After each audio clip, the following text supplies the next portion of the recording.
الحمد لله رب العالمين والصلاة والسلام على أشرف الأنبياء والمرسلين وعلى آله وصحبه أجمعين أما بعد أوصيكم ونفسي بتقوى الله تعالى. Ndugu Waislamu, nawahusieni pamoja na kuihusia nafsi yangu katika kumcha Mwenyezi Mungu Subhanahu wa Ta'ala. Wanawajapata waja wa Mwenyezi Mungu kuhusiana jambo lililo bora kabisa kuliko hili la kumcha Mwenyezi Mungu Subhanahu wa Ta'ala.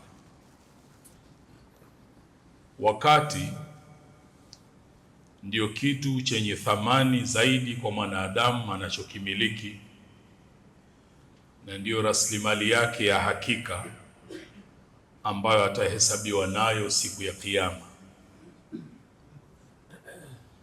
Na kuonyesha uzito na umuhimu wa wakati, Mwenyezi Mungu Subhanahu wa Ta'ala ameapia juu ya wakati katika Qur'ani pale tunaposoma suratul Fajri na tunaposoma suratul Asr. Na ndivyo ilivyowekwa kwenye dini yetu kwamba kutumia wakati katika mambo ya taa, katika matendo mema ni jambo la dharura sana kwa ajili ya kukwepa kuwa miongoni mwa wale wenye kupata hasara, kwa sababu wanatumia wakati wao kinyume na hivyo. Wakati ni moja ya mambo ambayo tutaulizwa siku ya Kiyama kabla ya kuondoka kwenye kiwanja cha hisabu. Bwana Mtume sallallahu alaihi wasallam anasema, la tazulu qadama abdin yawma alqiyama hatta yus'ala an umrihi fima afna, kwamba kila mmoja wetu haitoondoka miguu yake pale siku ile kwenye kiwanja cha hisabu mpaka aulizwe juu ya umri wake aliutumiaje. Utatakiwa kujieleza umri Mwenyezi Mungu aliyokupa, miaka 60, 30, 50, umri uliopewa, wakati ujieleze uliutumiaje. Kwa hivyo watu wema waliopita walikuwa wakihimizana juu ya kutumia vizuri wakati, mpaka mmoja ameripotiwa kusema, yabna adama innama anta ayyamu, kwamba mwanadamu jijue wewe ni hizi siku, wewe ni wakati. Kullama dhahaba yaumun, kila siku inapoondoka, dhahaba ba'dhuk, sehemu katika mwili wako, sehemu katika wewe inakuwa imeondoka.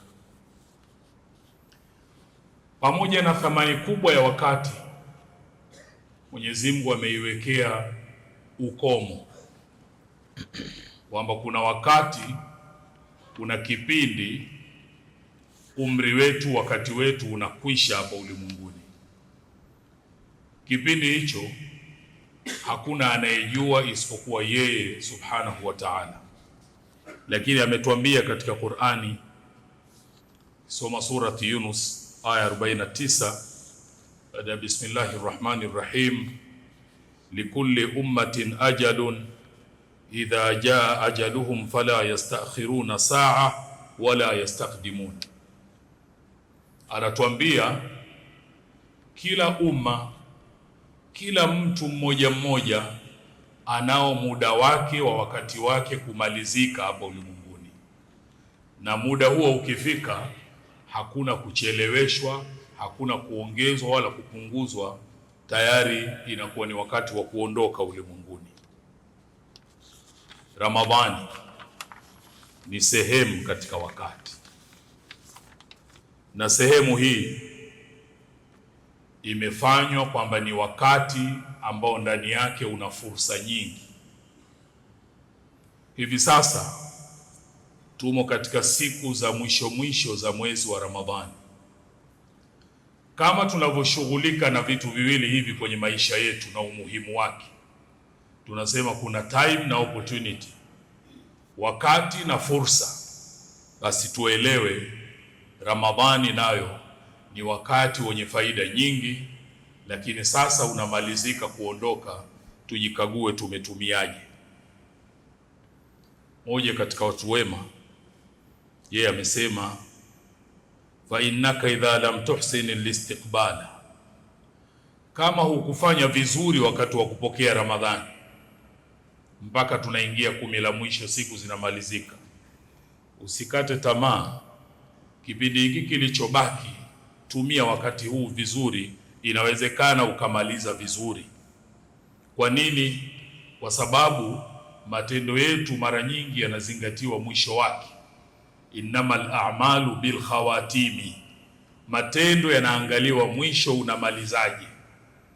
Unaweza kuwa ulianza vizuri sana lakini ukamaliza vibaya, kwa sababu unajipanga sasa kurudi kwenye yasiyofaa baada ya kuwa ulijizuia ndani ya Ramadhani. Kuonyesha kwamba wakati huu una faida kwetu, tutumie vizuri, ni maneno ya Bwana Mtume sallallahu alaihi wasallam kwenye dua ya malaika Jibril, aliposema malaika Jibril kamwambia, khaba wa khasira, amepata khasara na ameangamia, man dakhala alayhi Ramadhan, yule ambaye Ramadhani imeingia, thumma nsalakha, kisha ikaondoka, kabla an yughfara lah, kabla yeye hajasamehewa.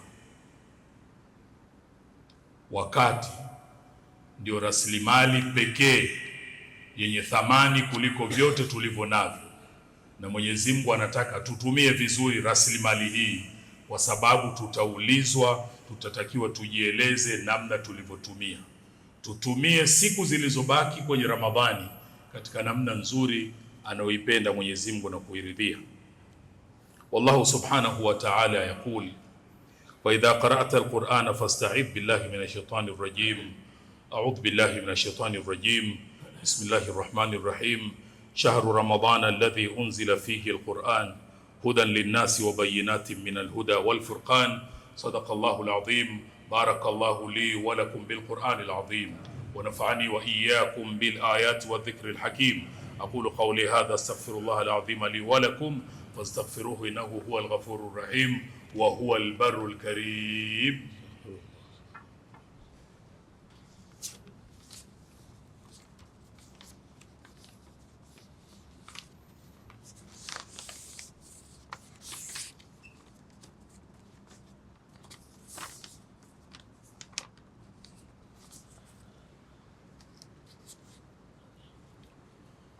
Alhamdulillah, alhamdulillahi rabbil alamin, wassalatu wassalamu ala ashrafil anbiya'i wal mursalin wa ala alihi wa sahbihi ajma'in. Amma ba'du, usikum wa nafsi bitaqwallahi ta'ala. Ndugu Waislamu, na wausieni pamoja na kuihusia nafsi yangu katika kumcha Mwenyezi Mungu subhanahu wa ta'ala, kwani wajapata waja wa Mwenyezi Mungu kuhusiana jambo lililo bora kabisa kuliko hili la kumcha Mwenyezi Mungu subhanahu wa ta'ala.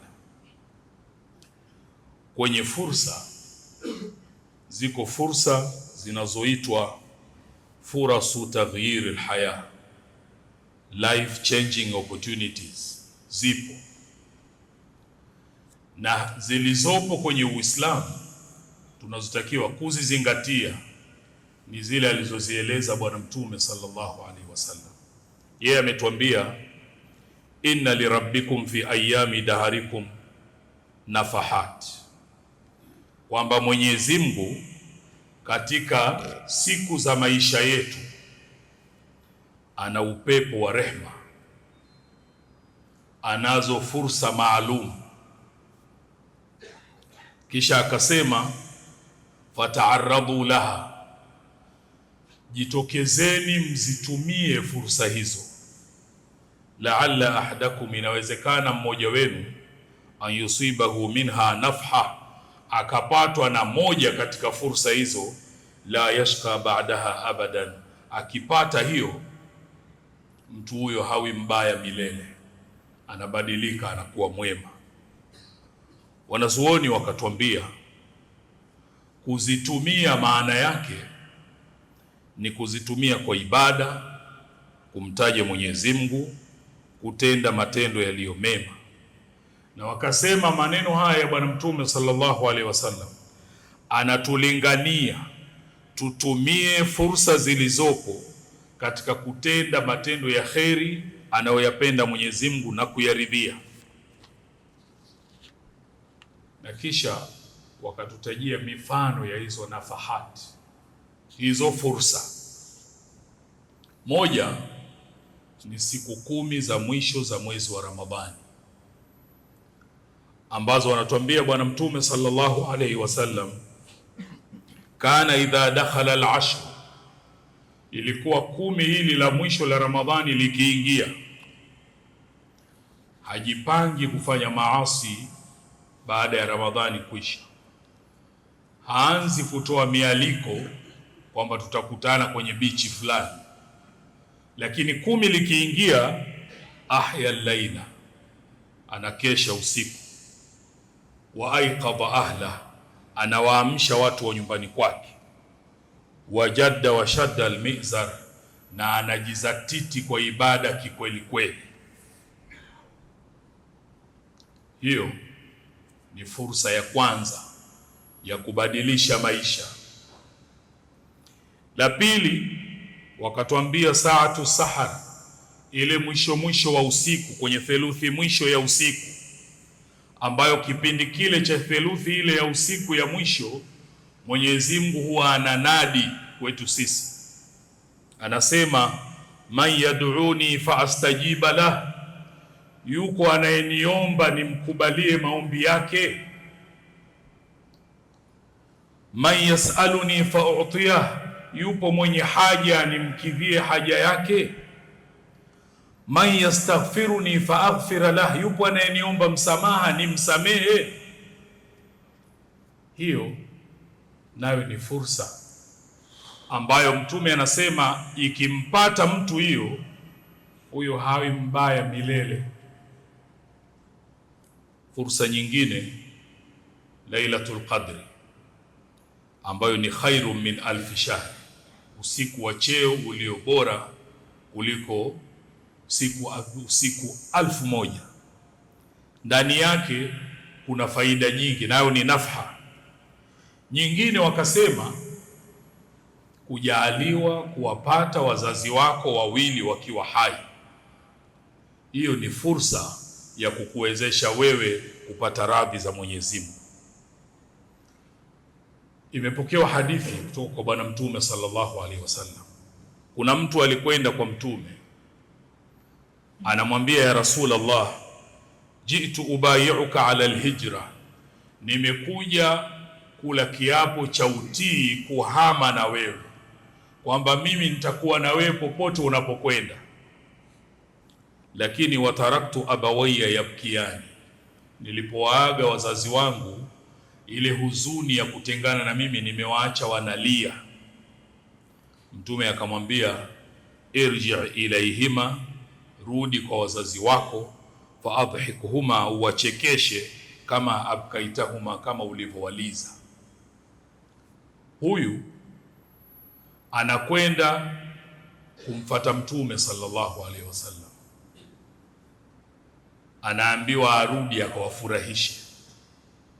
Inawezekana fursa ya Ramadhani hii bado husemi na wazazi wako kwenye mambo ambayo wewe ndo mkosaji.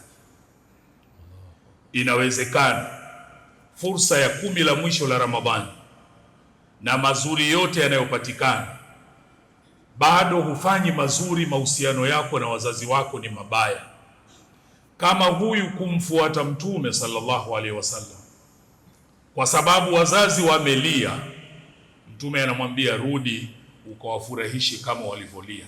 Vipi wewe ambaye tayari umewakosea na bado hurekebishi jambo hilo? Fursa nyingine wakasema ni kumsalia Bwana Mtume sallallahu alaihi wasallam. Allahumma salli alayhi. Kwenye hadithi ya malaika Jibril, kwenye dua aliyoomba Mtume akaitikia amin. Moja, alisema khaba wa khasira. Mtume anawahadithia masahaba, man dhukirtu indahu falam yusalli alayya, amepata khasara na ameangamia yule ambaye kasikia mimi nimetajwa na hakuniswalia. Ni fursa. Unawezekana kwamba wewe unayo mitazamo yako, lakini mitazamo yote lazima ivunjike, kwa sababu ni amri. Mtume akitajwa unatakiwa umswalie. Kuto kumswalia umepata hasara na umeangamia. Haya wanazuoni wanayasema ndo nafahat, ndio fursa ambazo sisi tunatakiwa tuzikimbilie, tutumie wakati wetu vizuri kwa kuzitumia fursa hizi. Rasilimali ya mwanadamu ni uhai wake, wakati. Ndani ya wakati zinatokea fursa nyingi, na iko misimu ya fursa. Tutumie wakati vizuri na fursa hizi tuzitumie kisawasawa, kwa sababu umri ukienda haurudi, na tutaulizwa namna tulivyotumia. Miaka mingi ya nyuma, na hadithia mmoja wa wanazuoni anasema hakujua tafsiri na maana ya suratul Asri kwa miaka 20, mpaka siku moja sokoni kakutana na mtu. Wakati ule hakuna mafriji na mafriza, anauza vinoo vya barafu, na mtu yule akawa anatembea jua kali, wakati wa jua kali anazunguka, kaanza toka asubuhi, jua linazama, vinoo vile vinaendelea kuyayuka. Akawa anatangaza, anasema irhamu man yadhubu rasu mali, anawaambia watu, jamani, muhurumieni mtu ambaye anayeyusha mwenyewe rasilimali yake. Anasema yeye ndo akaelewa kwamba vile vinoo vya barafu ndio wakati, ndio umri wa mwanadamu, na kadri vinavyoyayuka na tone linadondoka, ndo umri unapotea, unasogea kwenye kuondoka ulimwenguni. Tutumie vizuri wakati, likiwemo 10 la mwisho, siku chache zilizobakia. Tutumie vizuri fursa ili tupate radhi za Mwenyezi Mungu Subhanahu wa Ta'ala. Kisha kwa mafundisho mazuri haya aliyotuletea Bwana Mtume sallallahu alaihi wasallam, Mwenyezi Mungu akatuamrisha jambo alilolianza yeye mwenyewe, kisha akalifuatisha kwa malaika, na akamalizia kwetu sisi kwa kutuambia inna Allaha wa malaikatahu yusalluna ala nabi ya ayyuhalladhina amanu sallu alayhi wa sallimu taslima. Allahumma salli wa sallim ala sayyidina Muhammad wa ala alihi wa sahbihi ajma'in, khususan minhum amiril mu'minin sayyidina Abi Bakr as-Siddiq, amiril mu'minin sayyidina Umar ibn al-Khattab, amiril mu'minin sayyidina Uthman ibn Affan, amiril mu'minin sayyidina Ali ibn Abi Talib, بقية العشر بشرين بالجنة ورزواج نبيك وعمي وسبطي ذوي الإخلاص والصفا. ربنا تقبل منا إنك أنت السميع العليم، وتب علينا إنك أنت التواب الرحيم، واغفر للمؤمنين والمؤمنات والمسلمين والمسلمات الأحياء منهم والأموات برحمتك يا أرحم الراحمين. عباد الله، إن الله يأمر بالعدل والإحسان وإيتاء ذي القربى وينهى عن الفحشاء والمنكر والبغي يعظكم لعلكم تذكرون. فاذكروا الله العظيم يذكركم، واشكروه على نعمه يزدكم، ولذكر الله أكبر والله يعلم ما تصنعون. أقم الصلاة.